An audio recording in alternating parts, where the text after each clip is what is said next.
एकदा एका छोट्याशा गावात सोपान नावाचा एक टोपीवाला राहत होता.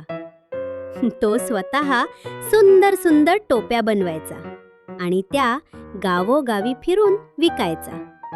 एके दिवशी तो एका गावात पोहोचला. तिथे त्याने खूप साऱ्या टोप्या विकल्या. लोकांना त्याच्या टोप्या खूप आवडल्या. टोप्या विकून झाल्यावर तो पुढच्या गावाकडे निघाला. मध्ये खूप दाट झाडी होती.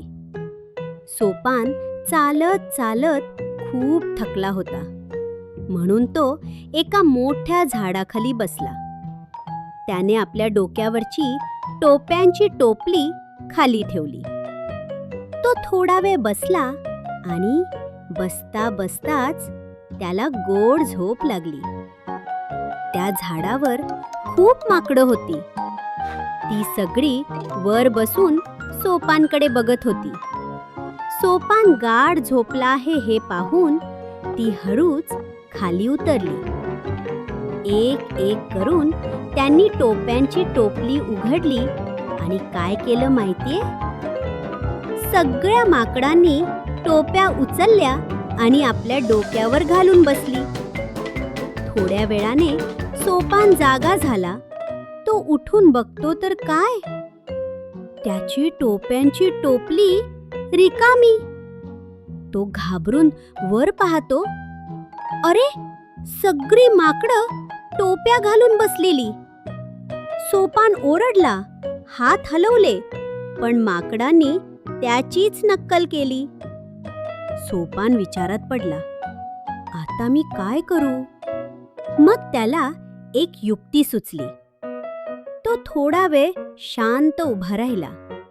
मग त्याने आपलं नाक खाजवलं. माकडांनी काय केलं माहितीये? त्यांनीही त्याची नक्कल केली आणि आपापलं नाक खाजवायला लागली. हे पाहून सोपानला खात्री पटली. मग त्याने हळूच आपला फेटा काढला आणि तो जमिनीवर फेकला. माकडं काय करणार? त्यांनीही त्याची नक्कल केली आणि एका मागोमाग एक सगळ्या टोप्या खाली फेकल्या. सोपानने पटकन सगळ्या टोप्या गोळा केल्या आणि त्या आपल्या टोपलीत नीट ठेवल्या. त्याने टोपली घट्ट बांधली. मग तो माकडांकडे पाहून हसत म्हणाला, अरे माकडांनो, तुम्ही तर खूपच वेडे निघालात. हे ऐकून सगळी माकडं त्याच्याकडे पाहू लागली आणि सोपान मोठ्याने हसू लागला. आणि मग तो आनंदाने तिथून पुढच्या गावाकडे निघाला. मुलांनो, या गोष्टीतून आपल्याला काय शिकायला मिळालं? हुशारीने विचार केला तर कोणत्याही अडचणीवर उपाय सापडतो. मुलांनो, अजून मजेदार गोष्टी ऐकायच्या असतील तर लाईक करा, शेअर करा आणि लगेच सबस्क्राईब करा.